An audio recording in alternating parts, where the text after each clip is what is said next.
Il lui a dit, frère Branham, j'ai maintenant beaucoup d'argent et je ne sais pas qu'est-ce qu'il faut faire avec. Frère Branham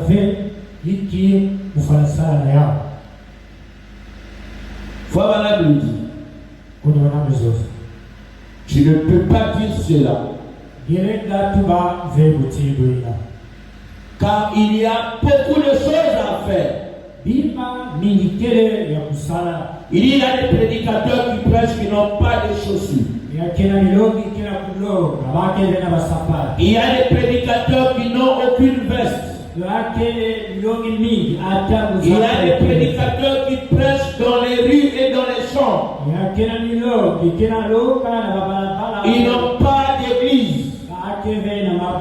Il y a des gens en Afrique qui n'ont rien et qui ont besoin de la parole. Il y a des missionnaires qui veulent ici rendre, mais les moyens leur font défaut. Comment peux-tu prétendre que tu n'as rien à faire avec de l'argent? Réinvestis dans tes activités et investis dans le royaume. C'était le conseil de William Marion Branham. William Branham n'a pas agi comme les prédicateurs de ces derniers jours. Remarquez dans les églises quand un frère reçoit un peu d'argent, au départ ça semble prospérer, mais après ça finit par sombrer. Parce que ces gens ne sont pas conseillés. La bénédiction de Dieu ne vient pas pour que tu serves tes ambitions. Car les ambitions visent l'intérêt individuel. Mais la bénédiction de Dieu sert l'univers et l'humanité tout entière. La bénédiction de Dieu ne s'arrête pas. Elle se répand sur plusieurs générations. Jusqu'à la millième génération de ceux qui l'aiment. Donc Dieu a béni Abraham. Abraham est devenu le père des nations. La bénédiction d'Abraham est descendue sur Isaac. La bénédiction d'Isaac tomba sur Jacob. Et celle d'Israël tomba sur Joseph. Et Joseph sauva l'Égypte entière et toute l'humanité. C'est ça le but de la bénédiction de Dieu. Pas que Dieu te bénisse et réduit à une bouteille de maillot que tu mets en poche. Tu n'es encore arrivé nulle part. Dieu ne te bénit pas pour que tu te mettes à voyager partout. Oui, je suis fatigué maintenant des voyages. Mais qu'est-ce que tu as déjà fait pour le royaume?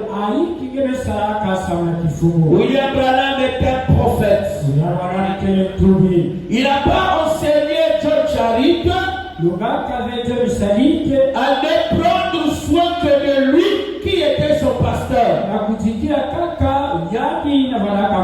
Mais Branham l'a enseigné à répandre la bénédiction partout. Et cela a fait de John Charit, l'un des croyants les plus riches en ces derniers jours. Donc quand vous n'investissez pas pour le royaume, vous vous bloquez vous-même. On pensant que c'est ce que les croyants plutôt en Afrique, plus précisément au Congo, croient. Pasteur que la mort est mais les croyants font quoi? Quand tu payes la dîme, tu réduis ta bénédiction.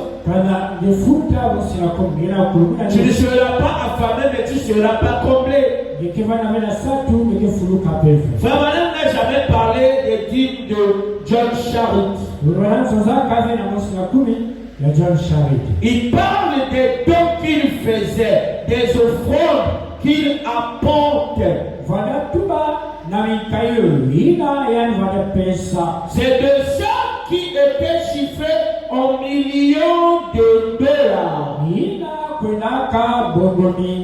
n'a pas fait mention de ces dîmes, mais il a fait mention de ses donations. Mais l'église en Afrique, plus précisément au Congo, l'église s'est limitée aux dîmes. Je reçois les dîmes, pas des gens qui s'asseyent ici. Beaucoup de gens du terre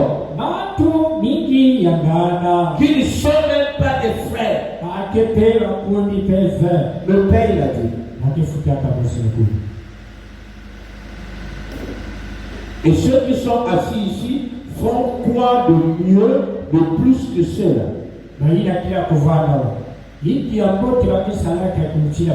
C'est des mondes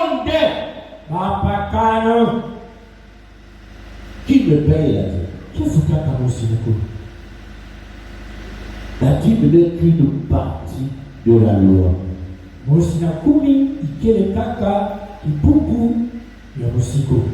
Mais tu récolteras beaucoup quand tu ensemenceras beaucoup.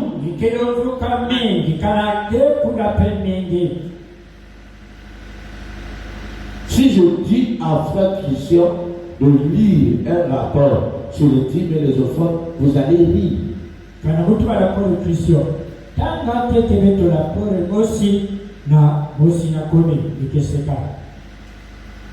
Vous allez rire.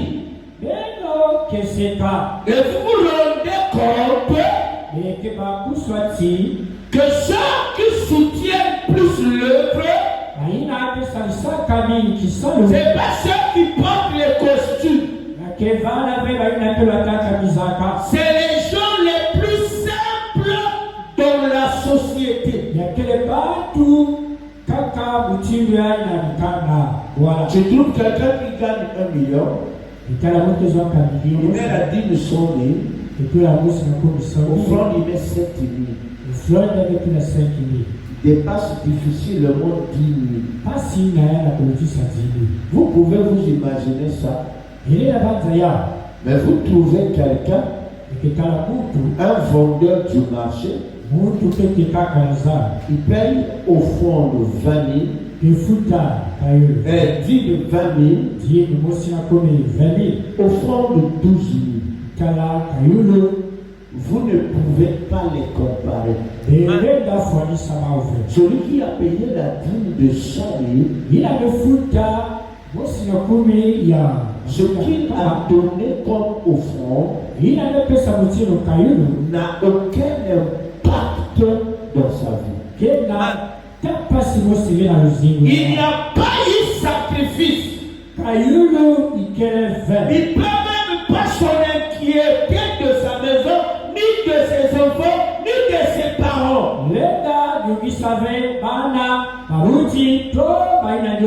Et il va marcher, il croit qu'il soutient l'œuvre de Dieu. L'œuvre de Dieu, ce n'est pas cela. L'église doit vivre de quoi? L'église vit des donations.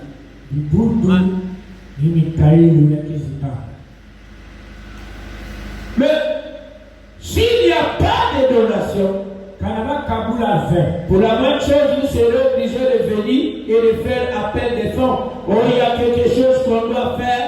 Il faut que nous, chacun apporte du temps.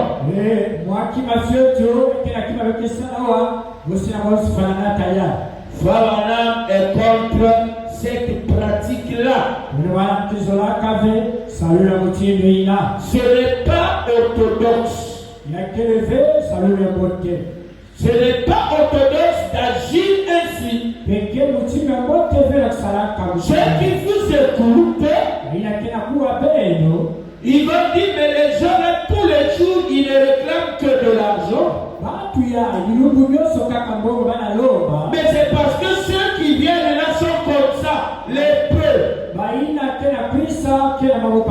Les doigts ont été coupés, brûlés par la lèpre. Ils ne peuvent plus tendre leurs mains. Peu importe quelles allures ils auront, c'est des lépreux. Je dis bien lépreux. La vérité doit être dite. Amen. Je vais vous raconter. Il y a des sœurs qui me nourrissent moi. Pasteur de cette église, le salé, poisson salé que je mange constamment, le pas lourd que je mange constamment, c'est des sœurs des autres églises qui m'en offrent. J'aime le salé, j'aime le palou. Ma femme me l'achète toujours. Et quand ces sœurs ont compris que c'était mon plat préféré, elles en ont fait leur problème. Elles ne viennent pas s'asseoir ici. Elles fréquentent d'autres églises. Certainement des églises que ceux qui sont ici insultent ou disent ils n'ont pas la parole. Et quand on récompensera ou Dieu récompensera celui qui a apporté un verre d'eau. Qui sera élu dans la récompense? That is question. Je dis bien that is question. Si on ne fait pas attention, il y aura zéro candidat. Comme disait un ancien, il y a des villes dans le pays ici qui donneront zéro. Certainement il avait exagéré. Mais il a dit Donici donnera candidat néant. Badibou donnera néant. Kayi donnera néant. C'est un ancien que je cite. Il est seul responsable de cela. L'Église a des sérieux problèmes dans la définition des concepts. Je dis bien dans la définition des concepts.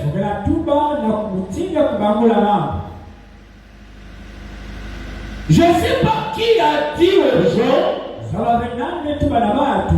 que pour aider quelqu'un, ou pour partager à quelqu'un, il faut qu'il se présente sous la forme d'un mondiaux. C'est devenu l'esprit qui habite beaucoup de croyants. Lui, il a son argent. Pour aider, partager à quelqu'un, il faut que cette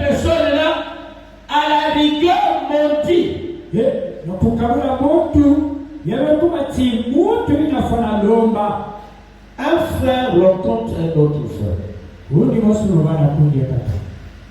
Il y a un frère, mais je ne te vois plus. Le frère dit non, c'est les situations qui font ça. Je traverse la vallée et c'est pas facile pour moi. Il a, mais il faut m'expliquer. Mais tu es croyant, monsieur t'a dit que je suis en train de traverser la vallée. Ça veut dire qu'il ne travaille plus et qu'il est à la recherche d'un investissement commun. Il est en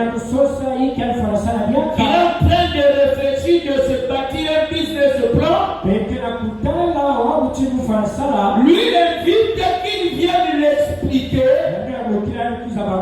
Ce qu'il vit, à la rigueur, c'est une insulte.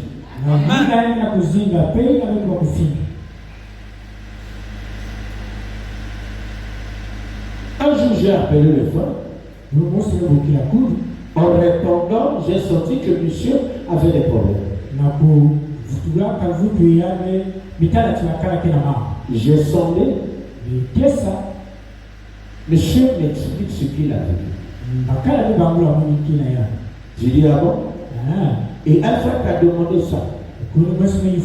J'ai dit ne va pas ni expliquer tes problèmes. Je crois qu'il est croyant, il connaît le langage de la parole. Et si tu as dit que tu traversais la vallée, il n'y a pas d'autres explications que tu dois lui donner. Si quelqu'un veut se faire adorer, il n'a pas besoin de Lucifer. Je lui ai dit ne le fais pas.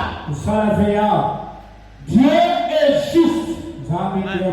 Et David a dit, j'étais petit et j'ai grandi, je n'ai jamais vu le juste mentir.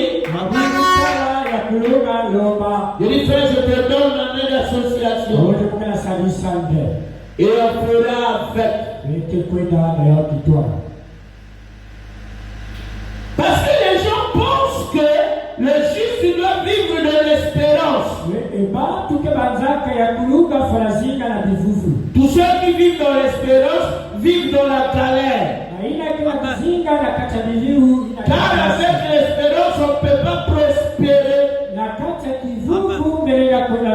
C'est une vertu que le croyant doit avoir pour toujours garder une attitude positive. Mais la foi est un acte de planification. Car la foi est une révélation, est une vision à l'homme porté. Le juste a une vision prévisionnelle. Jésus nous l'a enseigné dans le livre de Luc. Luc est cet homme qui bâtit une maison ne s'assied pas premièrement. Là, nous touchons la chose qui mine les croyants. Car les gens ne font plus de calculs. Tu dis le frère, mais tu fais quoi? Oui, le frère, je suis en train de chercher. Oui, je suis dans les affaires.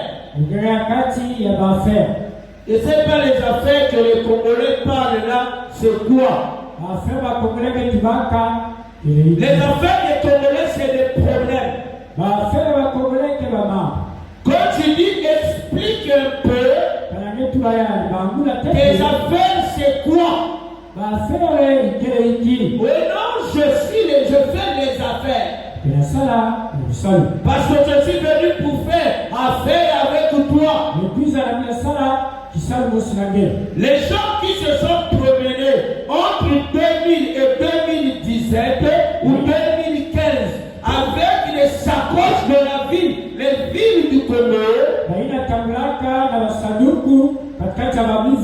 À vrai dire, sur les 100 personnes, 5 qui ne sont pas des hommes d'affaires. Même ceux qui n'est pas à terre. C'est plutôt des hommes d'affaires de fortune. Des gens à qui on a donné certains avantages. Des gens qui sont dans le fraude, qui ne font aucun travail, mais qui reçoivent des ordres de paiement et passent dans les trésoreries retirer de l'argent et ils jugent de cet argent et après ils se prénomment hommes d'affaires. Pas de bureau, pas de cabinet, rien. Ils sont toujours hors dans les avions entre les différents villes ou différents États. Imaginez quelqu'un qui se prénomme entrepreneur. Soi-disant qu'il a reçu un marché et il a exécuté certains travaux.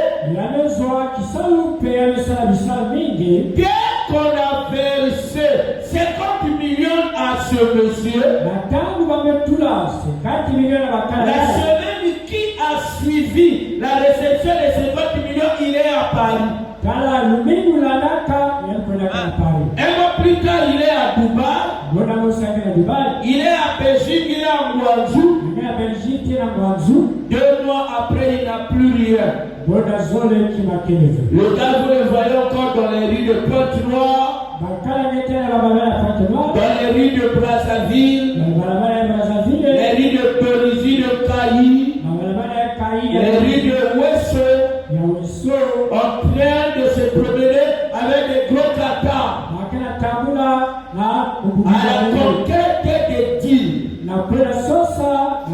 Et on appelle ça homme d'affaires. Dans les 2 décennies qui ont suivi le 21e siècle, ou le 3e millénaire, il y a eu à la chambre du commerce des centaines de milliers de gens qui se sont inscrits comme étant des opérateurs. Mais s'il faut les recenser aujourd'hui, c'est un problème. Tous ont mis la clé sur la porte. Une fine partie seulement est restée. Mais homme d'affaires est une culture. C'est comme un politicien qui ne meurt pas. Même mort, il fait peur. Ils sont comme des crocodiles, comme des serpents. Même mort, tu n'oseras pas aller marcher dessus. Car quand lui déclare qu'il n'a rien, son rien d'un homme d'affaires est différent du rien du commun de mort.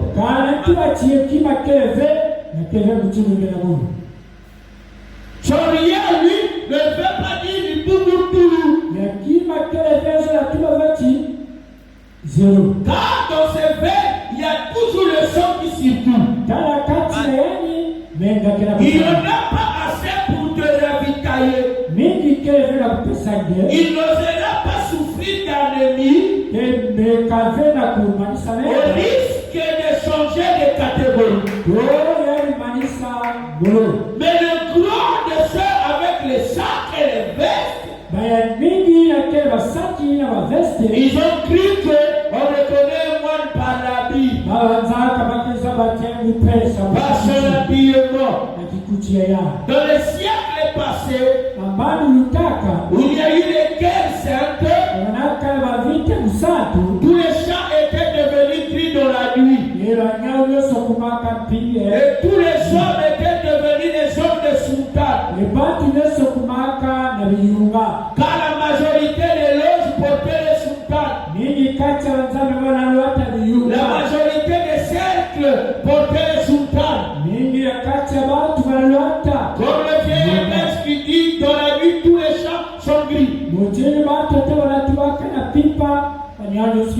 Ils sont gris, ce n'est pas qu'ils ont la couleur grise, mais leurs yeux se ressemblent toujours. Vous ne pouvez pas vraiment les distinguer à moins de changer d'approche. Mais la nuit, tous les chats sont gris. Pas de coloration. Quand vous les torsez, vous ne verrez que les yeux. Tous sont similaires. Car la nuit n'est pas un temps favorable pour distinguer les moindres colorations. Israël est descendu d'Abraham. Abraham était âgé de 75 ans quand Dieu l'a appelé.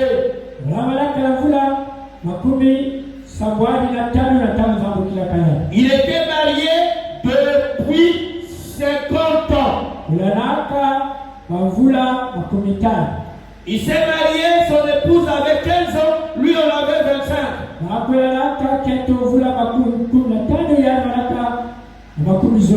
Quand il reçoit l'appel, il était âgé de 75, son épouse était âgée de 65 ans.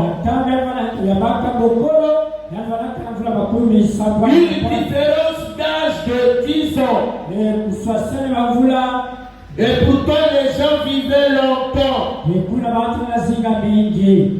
Et lorsqu'il sort, son épouse est avec lui. Quand il se sépare d'avec l'autre, Dieu n'attendait que cela. Dieu exige une séparation totale. Parfois Dieu ne vous bénit pas parce que vous marchez avec les gens que vous ne devrez pas vous retrouver ensemble. Vous avez des gens qui ne murmurent que les mécontentements. C'est comme si la vision Dieu l'a donnée à eux. Dieu appelle son serviteur et c'est lui le visionnaire. Le reste travaille sous cette vision. Tu as même des points de vue contraires. Va faire ton église. Car un corps avec deux têtes est monstre. Créer une association estudiantine. Les Banyango. Je n'avais peur de personne. Même le secrétaire académique, je ne craignais pas. Même le doyen, je ne craignais pas. Alors que j'étais grenalé, un boudon, un mesquin, moi toute seconde, c'est que moi. C'est comme s'il a tombé. Mais je ne craignais rien. Et quand j'ai cru, les frères sont allés dire au prédicateur que le frère là est dangereux, il a des démons. Le frère là a des démons, pasteur, faites attention avec lui. Et cette étiquette, les gens l'ont gardée jusqu'à ce jour. Quand les pasteurs me regardent, ils tremblent, on leur a dit que faites attention avec lui. Il est dangereux. Il était meneur à l'université. Donc il ne croit même pas au changement. Il ne croit même pas en la conversion.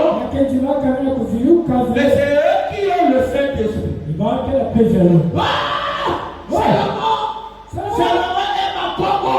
Il ne peut pas avoir le Saint-Esprit.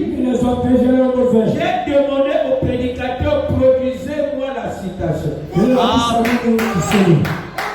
Oh non, Salomon c'est ma Congo. Et ma Congo n'ira pas au ciel. Je vous dis ça, c'est dit des pasteurs qu'on appelle grands pasteurs. Des vieux qui ont soutenu ce message. C'était la peur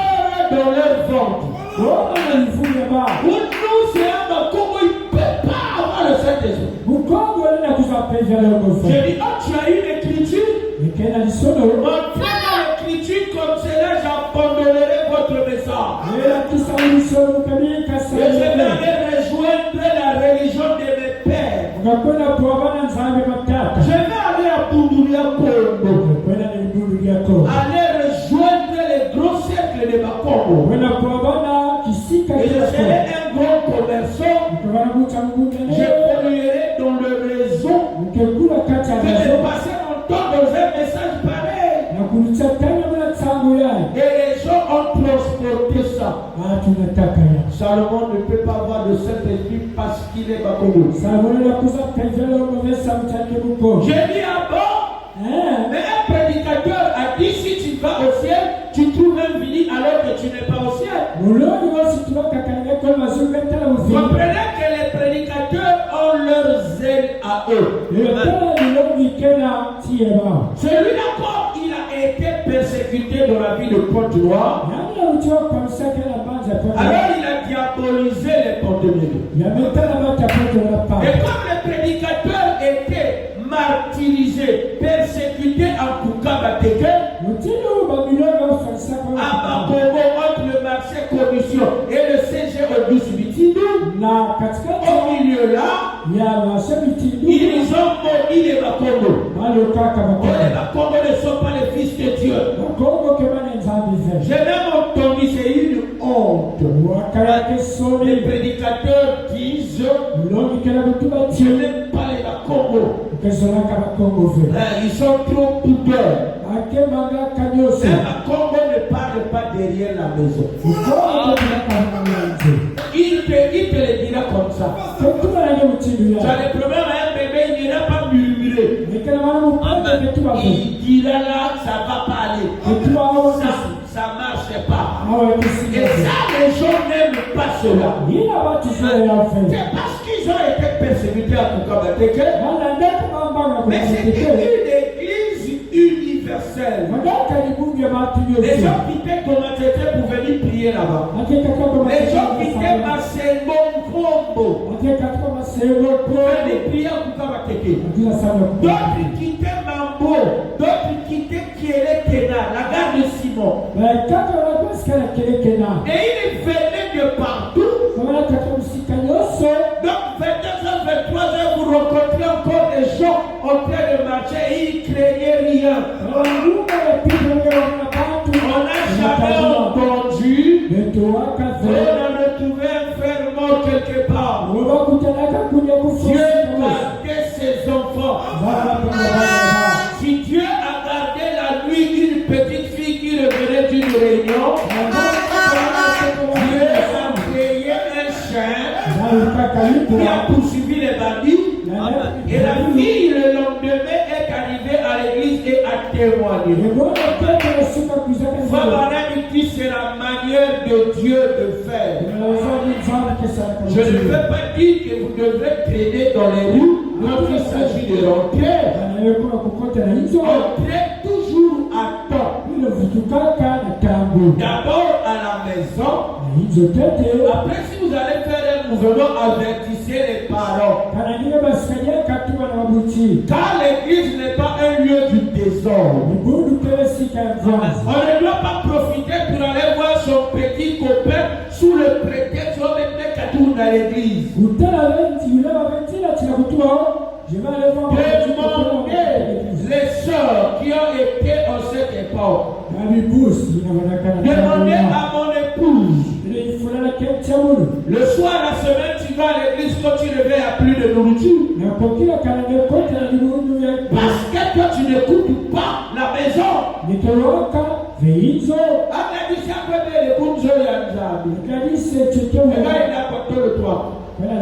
Tu dois aller dormir comme ça. Tu viens, tu rentres, tu bois de l'eau, tu fais ta prière, tu lis la Bible, tu pries, tu dors. Le lendemain te voilà encore à l'église. Toutes les filles, tous les frères qui ont pris position, on a payé le clou tribut. Ce n'est pas que les parents étaient mauvais, mais ils avaient l'inquiétude. Ils craignaient, les églises, il n'y a pas longtemps, là, dans la venue de Veuve Djembo, il y a une église qui avait commencé là. Dans les 2000, je sais combien. Juste là, on a retrouvé un bébé dans un carton. Cette église avait été chassée là-bas au grand marché à cause de ça. Aujourd'hui, c'est devenu un grand supermarché pour les Indiens. Et lorsqu'on avait trouvé les bébés, les responsables de l'église avaient fui. Mais ils n'ont fait que changer d'endroit. Comprenez donc aujourd'hui les gens, les parents n'ont pas confiance. Surtout laisser les jeunes enfants aller chez les pasteurs. Faites attention. Je vous dis, faites attention. Tous ceux qui se disent pasteurs ne sont pas les hommes de Dieu. Tous ne sont pas délivrés. Allez à la cour d'appel. On vous fera rentrer dans le bureau du président de la cour d'appel. Allez-y prendre des renseignements. Il y a des dossiers de piles comme cela, où les prédicateurs ont violé les enfants d'autrui. Les prédicateurs ont enceinté les enfants d'autrui. Les prédicateurs ont fait avorter. Et les enfants sont morts. Les procès sont là. Mais ils passent toujours à cause de ce que vous ne pouvez pas régler un problème de croyants dans les milieux païens. Je l'ai vu, je parle des magistrats, mais les procès traînent. Pourquoi les procès traînent? Il y a trop de parapluies. Par choc. C'est soit de l'argent qu'on donne, soit c'est un parent qui influe. C'est la raison pour laquelle cela n'apparaît pas. Mais il y en a plein. Aujourd'hui, c'est un danger d'envoyer sa petite fille. Je suis à l'OCH. Mais depuis que je suis là, seulement cette année, ça fait au moins en 4 ou 3 mois, 3 petites filles entre 5 ans et 8 ans ont été violées. Vous y arrivez, il y a des gens qui vont dans les magasins. S'ils voient une petite fille, ils proposent même de l'argent. Je dis pas que tu vois l'argent, il faut venir, je vais te donner. Vous comprenez? Qu'est-ce qui stimule à une petite fille de 6 ans de venir et il va lui donner quoi? C'est pour gaspiller l'enfant de trouille. Parce que ces religions sont maintenant pleines et remplies partout. Israël était né, la nation, à partir de Jacob, qui est devenu Israël. Et Joseph est né, il est allé pour secourir ses frères, car il était aimé de son père. Et il était haï de ses frères. Le père aimait Joseph, car Joseph était le prince de la prospérité. Ses frères l'appelaient le songeur, le visionnaire. Il reste à des heures tardives avec le papa pour causer quoi? Lui c'est un Benjamin, c'est moi Ruben qui devrait être avec le père. Mais Ruben s'était souillé avec la couche de son père. Même en Israël, ces esprits ont été trouvés parmi les fils de Dieu. Les fils du grand aigle Jéhovah. Ruben qui était le premier-né, sur qui le droit de naissance devrait tomber. Il est sorti avec la femme de son père. Comme le frère qui était à Corinthe. Il était soldat, il avait ravi la femme de son père. Quand l'église de Corinthe était à 100% militaire. C'est ce que frère Branham et l'histoire nous dit. Et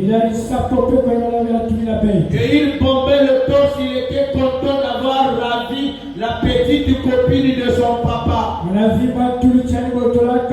Quand tu es un père qui va aller prendre une petite fille, tu risques de susciter la petite méchante chez tes enfants qui sont déjà grands. Vous voyez, ils sont glorifiés pour la livrer au diable.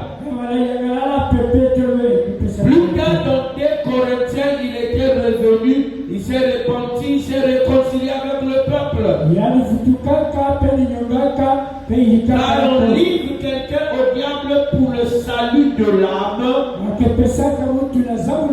et la destruction de sa chair. Tu dois avoir la certitude, la révélation que c'est un fils ou une fille de Dieu. Sans une révélation préalable, on ne livre pas quelqu'un au diable. Car la livraison au diable amène la destruction du corps et la libération de l'âme. Si vous n'êtes pas sûr et en tant que berger, chassez simplement la personne. Mais aujourd'hui, les églises ne lisent plus les détails. Il y a plus de gens qui sont livrés au diable et qui continuent à prospérer. C'est que la livraison a été faite avec précipitation. Celui qui agit avec précipitation court à sa ruine, plongera sa maison dans la disette. Et celui qui agit avec diligence prospérera. Pour vous montrer que dans chaque chose, il faut premièrement s'asseoir. Il faut étudier, faire les plans et voir le coût que cela va avoir. Il y a certaines choses dans la vie, certains programmes comme vous les accomplissez, ils vont calculer les coûts. Il y aura des gens que vous devrez vous séparer avec. L'exode d'Abraham nécessitait la séparation avec Lot. Chacun de nous a toujours son petit Lot. Ah oui, il y a certaines personnes qui vont se séparer, qui ne le supporteront pas. Il y a ça là, mieux vaut que je quitte. On ne quitte pas, supporte la réprimande. Car si tu ne supportes pas la réprimande venant du roi, ça t'amènera à la révolte et tu perdras ta vie pour rien. C'est la raison pour laquelle beaucoup sont détruits. Car ils ont manqué de discerner le corps du Seigneur. Ils ont agi avec passion.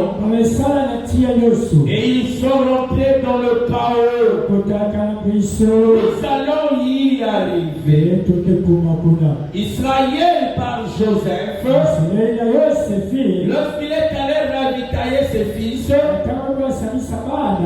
frères en le voyant, alors que lui ne les voulait que du bien, il leur avait amené du pain, du fromage et du vin, un peu de lait caillé, mais eux n'ont pas vu ça. cela. Au lieu d'apprécier d'abord le bon acte que lui a posé, au lieu d'apprécier le geste que lui faisait, eux sont voyagés dans le passé, ils sont allés nourrir leur haine, leur racine d'amertume.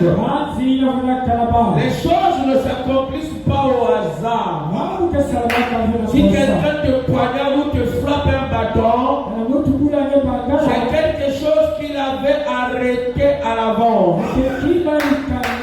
Ça ne vient pas d'une génération spontanée. Tout d'un coup, il a changé. Non, il avait résolu, il avait arrêté et attendait l'occasion. Quand Caïn vit son frère, il est entré dans les comparaisons. Son frère avait bien fait. Abel se reposait sur la révélation, mais lui comparait avec le fruit de son travail. Lui, il jugeait les choses par son mérite. Par les mérites, nous n'en avions pas. Si nous regardons les mérites, nous allons nous enorgueillir. Et Dieu ne sera pas glorifié. Nous rejetons le trône de Nebuchadnezzar qui disait: n'êtes pas moi.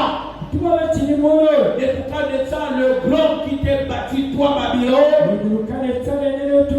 L'Éternel se fâcha et il ordonna à des chérubins de couper le pied de l'arbre et que cet homme soit jeté dans la forêt. Vous voyez, lui qui était le gros arbre au milieu, le centre de l'empire babylonien, par orgueil personnel, par orgueil individuel, il n'a pas glorifié Dieu, il s'est glorifié lui-même. Cela n'apprécie pas. Cela, Dieu ne l'accepte pas. Il ne le supporte pas. Et pourtant, il était un païen. Mais Dieu compte aussi sur les grands personnages de ce monde. C'est la raison pour laquelle William Branham dit: si vous voulez que votre nation puisse subsister, ne manquez pas du respect au chef de la nation. Si vous voulez qu'une famille puisse vivre longtemps, respectez le chef de la famille et les aînés. Ce n'est pas parce que tu as maintenant une grande taille que tu te permettras en tant que cadet de lever la main contre un aîné. Dieu te retirera de la bénédiction et te placera comme Ruben, sur qui naturellement devrait reposer le droit de naissance. Mais Dieu donna le droit de naissance à Judas. Judas qui était son quatrième fils. Le petit là aussi, quand Dieu le choisit, il n'a pas attendu la pleine maturité. Non, vous ne m'appelez pas chef, mais attends mon fils. Comme cela, tu rentreras dans ton autorité. Il faut un cérémonial. Il faut une adoption. Cela doit prendre du temps. Et quand Judas s'est levé pour vouloir prendre l'autorité sur ses frères, ses frères lui ont dit: petit Moussakana, viens avec toi. Et ils l'ont frappé. Et Judas s'est levé, il a quitté le pays. Et il est allé loin chez un Oulamite. Et il a pris une Cananéenne. Ce que son père n'avait pas fait, ce que son père n'avait pas aimé, le papa de son papa n'avait pas aimé, Abraham, le père de tous, n'avait cette attitude, parce qu'on l'a corrigé, il a pris la clé des champs. Beaucoup de gens n'aiment pas la correction. Dès que vous les corrigez, ils se révoltent. De toutes les façons,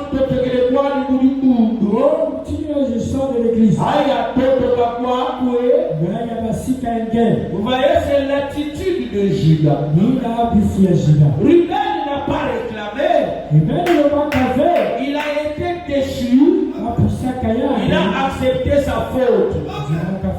Mais comme Judas réclame le droit de naissance, vous voyez, il n'a pas attendu le temps. Oh, ça vient de la valeur n'attend pas le nombre d'années. Les aînés l'ont frappé. Il ne savait pas que Dieu n'avait pas changé sa parole. Il faut toujours respecter les aînés. Même le président de la République n'est pas le chef de sa famille. Il a un chef de famille que lui écoute et tant que membre de cette famille-là. Et le chef de sa famille a du respect pour le chef de la nation. Donc une roue qui est au milieu d'une autre roue. Maintenant, un temps il est membre de la famille, un temps il est patron. Le chef de famille, il est chef de famille, mais ici dans la République, il est citoyen. Et le président doit lui respecter. Et lui aussi doit respecter le président. Vous voyez, il faut du discernement pour séparer ça. Mais si tu ne les connais pas, quand le chef de famille prendra la parole, commencera à mettre la famille en ordre, toi tu risques d'aller mal interpréter. Oh non, j'étais là-bas, chef, on t'a manqué du respect. Tel que le monsieur là parlait, c'est manque du respect à une autorité.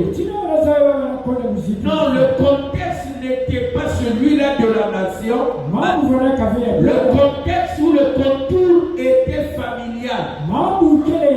Et un membre de la famille, il doit s'incliner à la volonté du patron de la famille.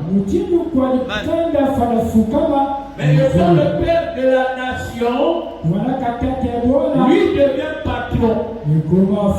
Mais il ne doit pas, parce qu'il est patron de la République, aller imposer son patronat dans la famille. Donc il faut l'équilibre.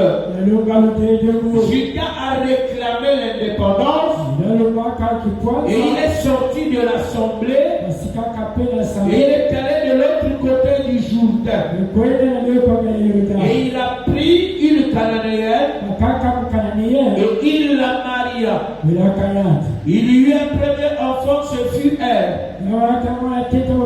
Un deuxième enfant était Onan. Et un troisième c'était Sheila. Le premier se maria. Il n'eut pas d'enfant et mourut. Alors Onan prit la femme de Elle dans le but de relever le nom de son aîné. Donc lui ne devrait plus avoir de postérité, mais la postérité qu'il devrait relever devrait porter le nom de Elle. Et lui n'a pas aimé cela. Il a commencé à jeter la sémence à terre. Cette pratique de contraception est appelée l'onanisme. Les pratiquants de la doctrine d'Onan. Et Dieu tua Onan. Aujourd'hui, les débats énormes sont suscités. Même les prédicateurs parfois ne comprennent pas. Et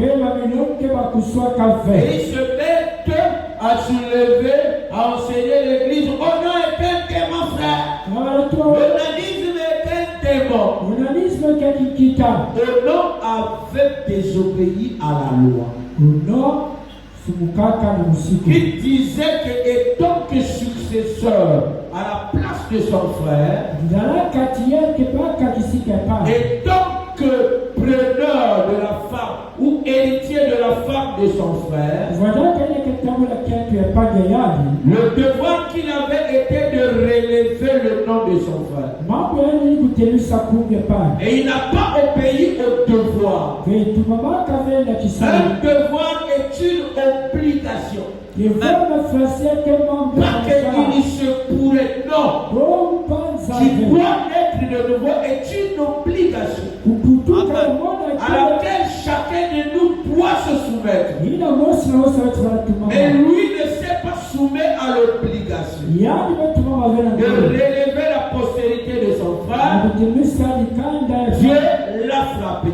Ce n'était pas la pratique. Mais le fait d'avoir brisé la troisième mère était petit. Déjà il était mal marié. Quand tu n'es pas bien marié, tu ne peux pas bien gérer les problèmes de mariage. Amen. Tu ne peux pas donner un jugement équitable. Alors un démon de mensonge est rentré en lui. Car il devrait révéler la nature de Judas l'Iscariote. Et il a dit à Tamar, ma belle-fille, avec tout ce qui est arrivé dans la même maison, que tu viens de perdre 2 époux. Va un peu dans la maison de ton père et de ta mère, changer de l'air. Mais il fallait qu'il amène la belle-fille, même dans l'une de ses propriétés, et donner des serviteurs qui devraient la surveiller.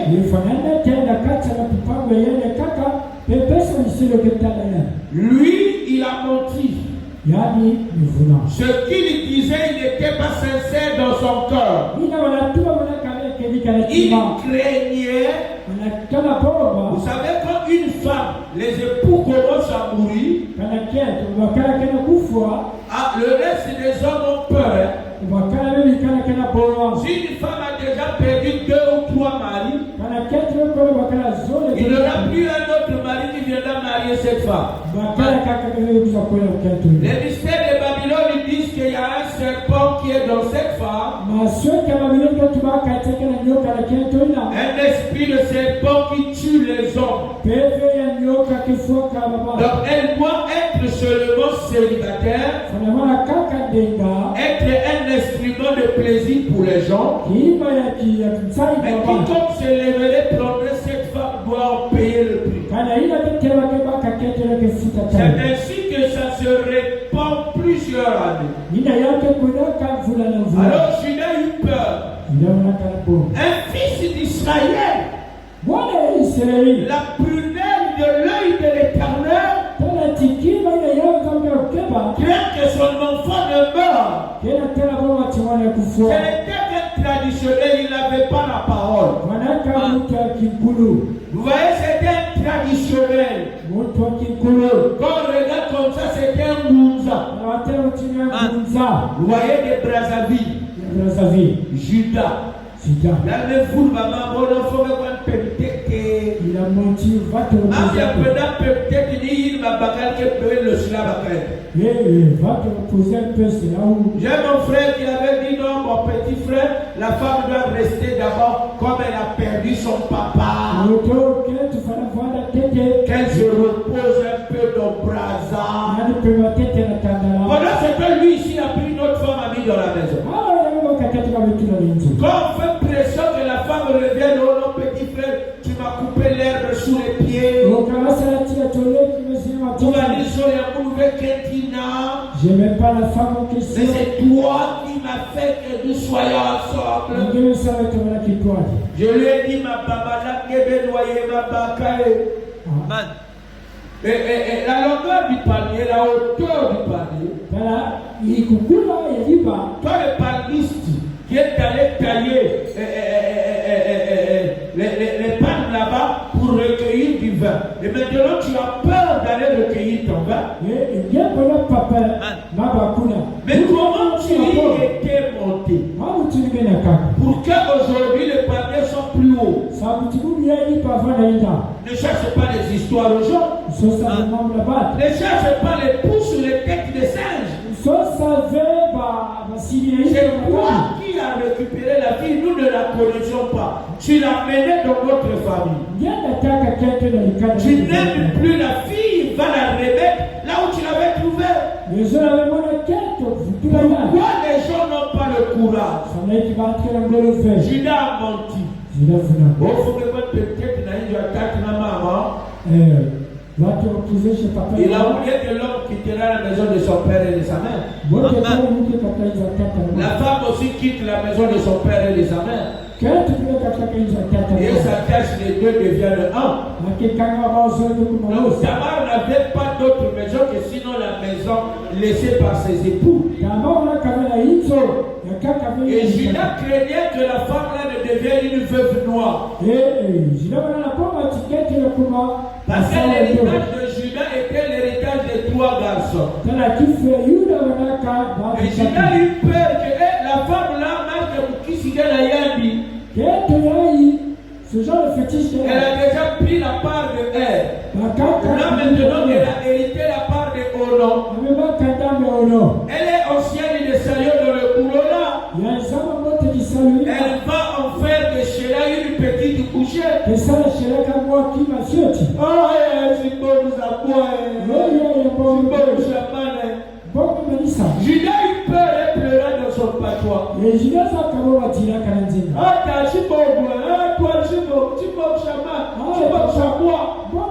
Tamar est parti avec tout l'argent. Tamar détenait déjà les 2 tiers des parts de Judas. Et Judas, comme c'est un escroc, il aime l'argent. Judas est de nature voleur, a dit la parole. Il était voleur dès le sein de son père. Donc Judas aussi d'Israël, c'était aussi un escroc. Il y en a fait un point de paiement. Tu comprends, tu as subi trop d'épreuves. 2 époux aussi peu de temps. Bon, le temps que Sheila devienne gosse. Tamar aussi a cru son beau-père sur parole. Elle est allée dans la maison de son père et de sa mère.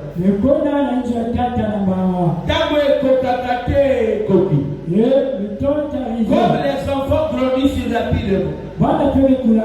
Sheila était peut-être basketteur, il a pris de la carte. Il pratiquait la boxe à Bota, il est devenu baraqué. Et il a fait le motard, il a eu une ceinture très effilée. Sheila est devenu un mignon garçon. Tamar passe, Judas commence à faire des passes. Tamar a écrit des lettres, Judas ne répondait pas. Oh non, il n'est pas encore prêt. Mais vu qu'il avait perdu ses aînés, l'affaire du mariage est en train de l'effrayer. Quelle est cette affaire où toi, papa, tu ne fais que cacher tes enfants sur le manque de maturité? Oh non, il est encore petit. Vous comprenez? Tamar, tu dois attendre. Je suis en train de le former pour qu'il soit un homme. Au fond, il était à la recherche d'une autre fille qui devrait être la femme de Sheila. Tu ne peux pas combattre le mariage d'autrui et toi être un homme sérieux. Et Judas perdit sa femme. Parce qu'il a plongé Tamar dans un manque. L'Éternel est descendu, la femme de Judas mourut. Et Judas, le pasteur, n'a plus de continence. C'est lui qui prêchait la sainteté. Mais quand lui perd sa femme, il veut que l'église le comprenne de ses déboires. Donne-moi ma concubine dans l'église. Et pasteur, tu n'avais pas jusqu'à t'amener la pipe. C'était pas moi.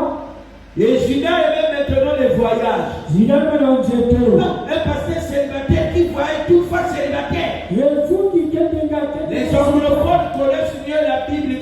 francophones. Ils n'acceptent pas ça.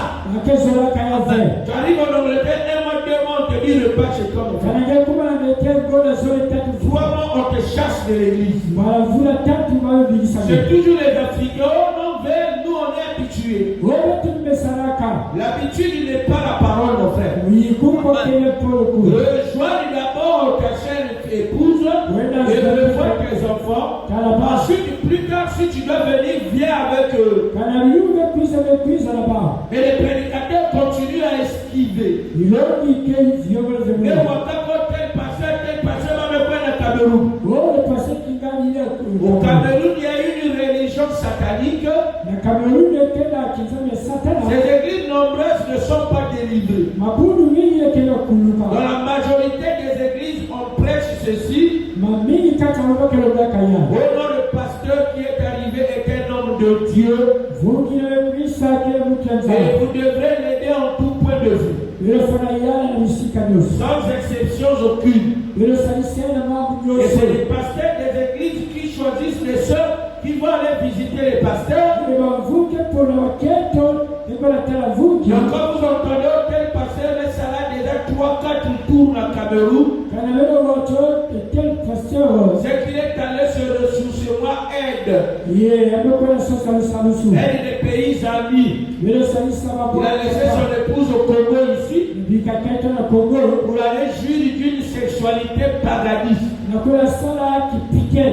Vous voyez, c'était un païen. Le pasteur qui lui donne des copies du corps étant de sœur est aussi païen. Tous Dieu ne sont pas convertis.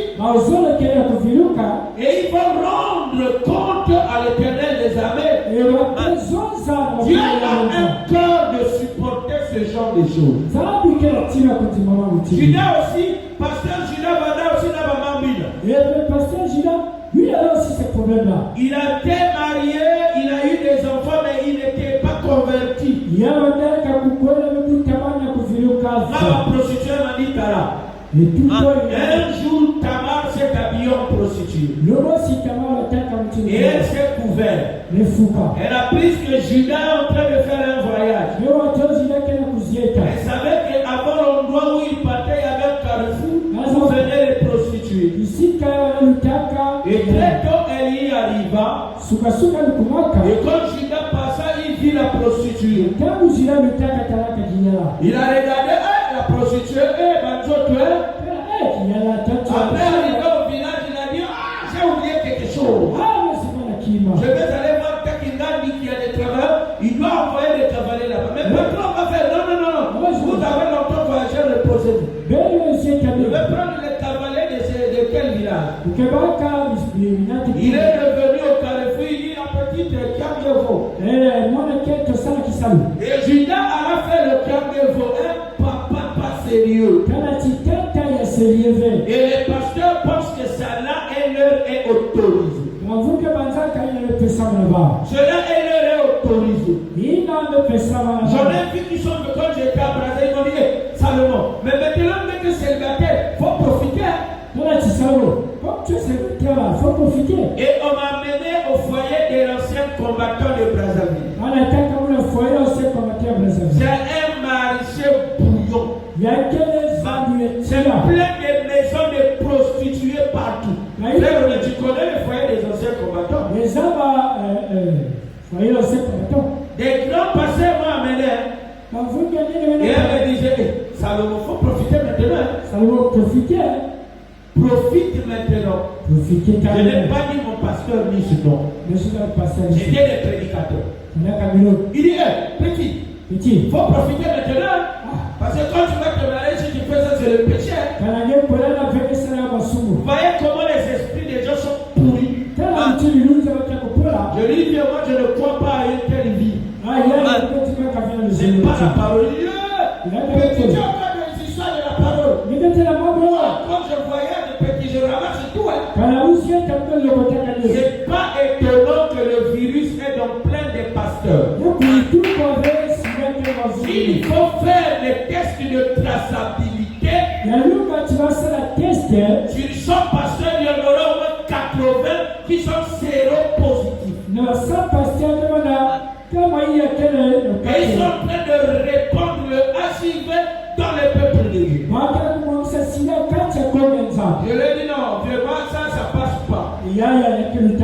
C'est pas la parole. Tu vas mourir pour rien, toi là.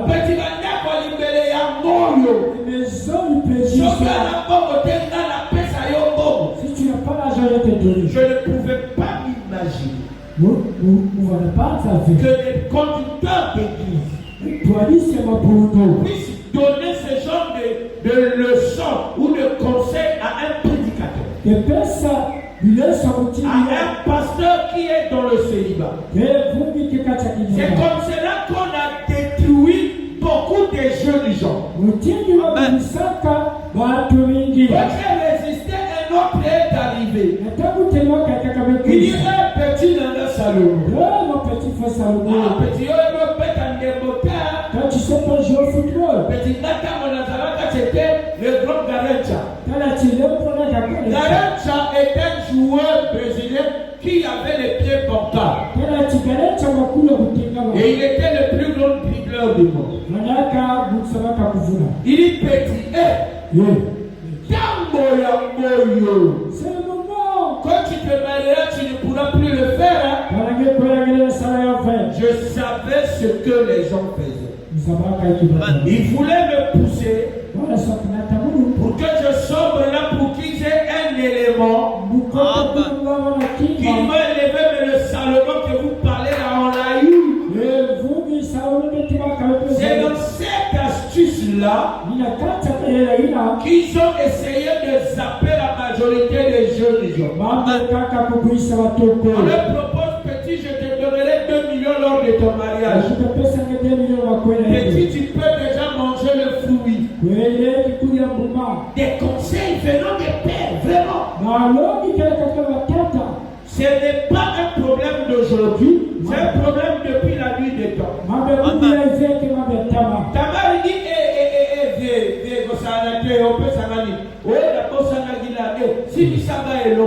elle garda un gage. Son sceptre que lui avait donné son père, vous voyez, qui devrait représenter la royauté, la prostituée avait pris son. Et quand Judas s'en alla, à son retour, il chercha la prostituée et on ne la vit pas. Il se renseignait, n'avez-vous pas vu une prostituée? La prostituée avait fait comme un ciseau Inzengobo. Qu'il venait au cours de la gendarmerie cacher ses vieux vêtements pour aller danser la danse des Yéza au marché total. Et le soir, il revenait avec l'enfilage très propre et des sachets de nourriture à la maison.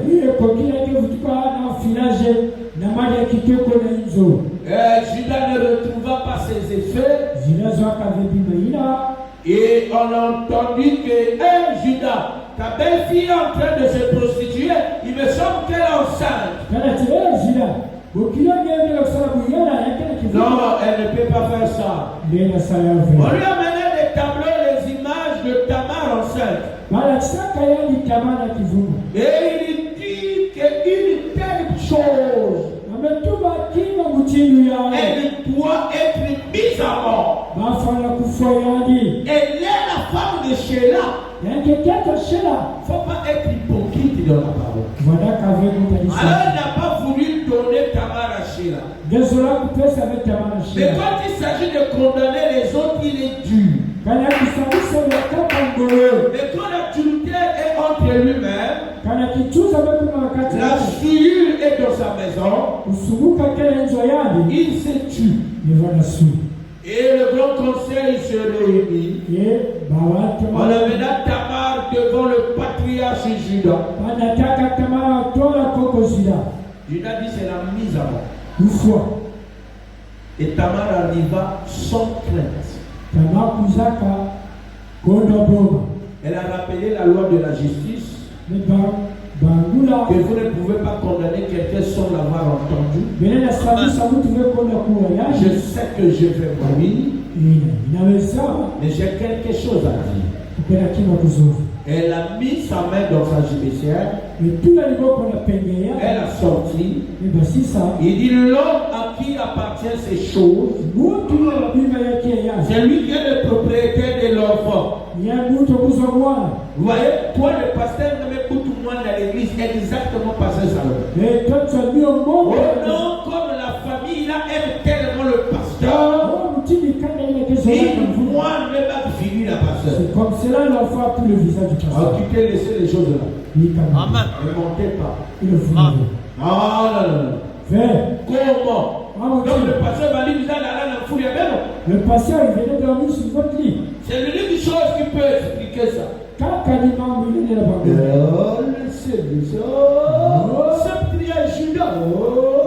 Le chef du village, les gens sont coupés. Oh non, nous Mika, nous Kotka, nous. Laissez sur le bord. Laissez, Maliatika. Vraiment, les carottes sont cuites. Quoi, le tout. Il y a des pouvoirs, non, le pays c'est les gens. Mais quand tu disais qu'elle doit mourir, mais maintenant que les péchés s'est retourné contre toi-même, oh non, comprenez. Oh non, vous savez. Et la raison, vous voyez, il est allé découvrir lui-même la nudité de ses fils. Un père immoral. Un pasteur immoral. Un ancien voyou qui ne peut plus servir d'exemple ni à ses enfants, ni aux petits-fils, ni à la famille tout entière, ni à l'assemblée de Jacob. Les grands avaient eu raison. Mais va dire Zonza. C'est petit, il y a que Koumini. La façon dont les petits frères se comportent là. Judas était confondu. Mais Dieu a toujours accompli sa parole. Vous voyez, il a pris toujours un descendant de Judas pour le garder comme un témoin sur le trône d'Israël.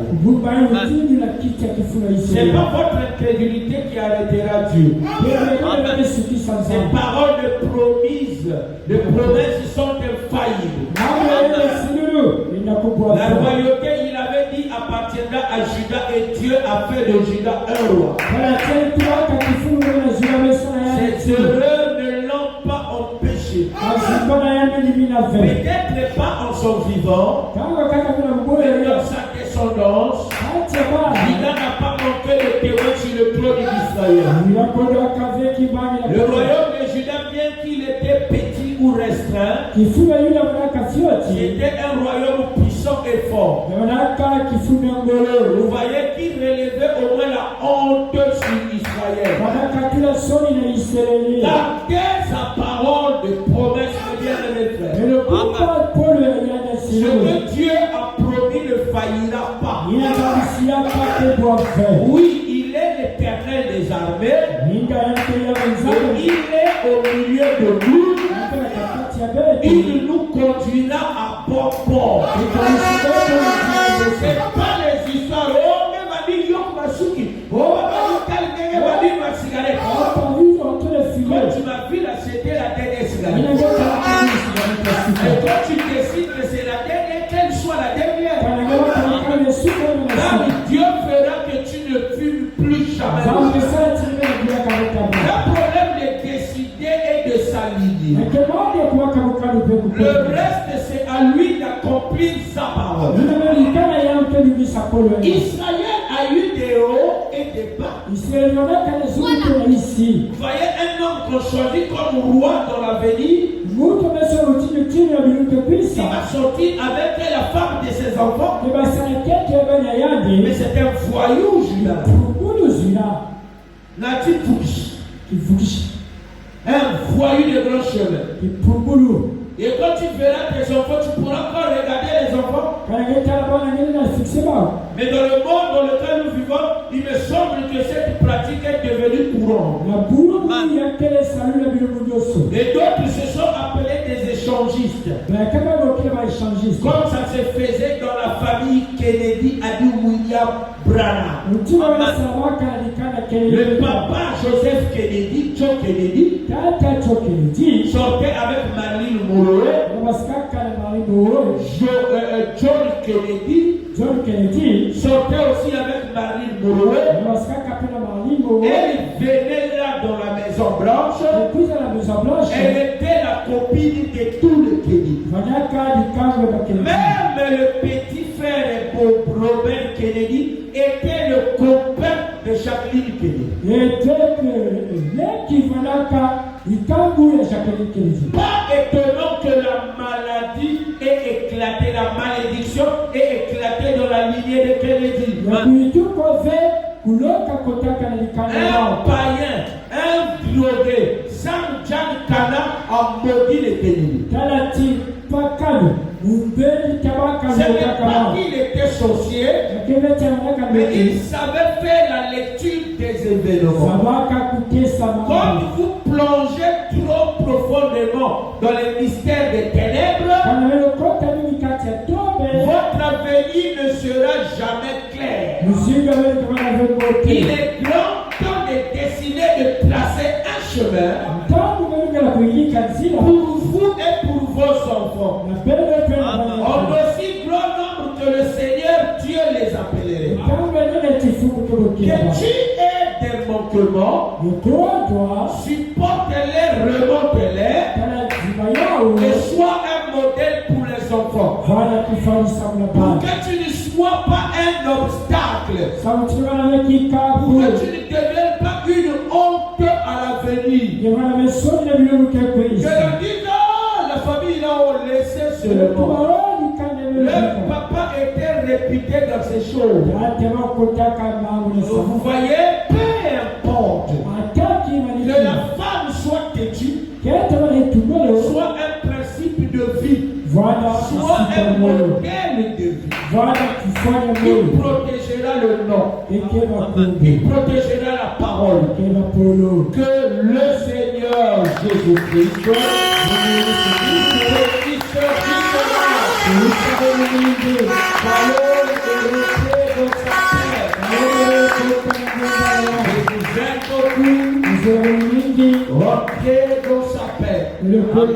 Dieu nous accorde le temps.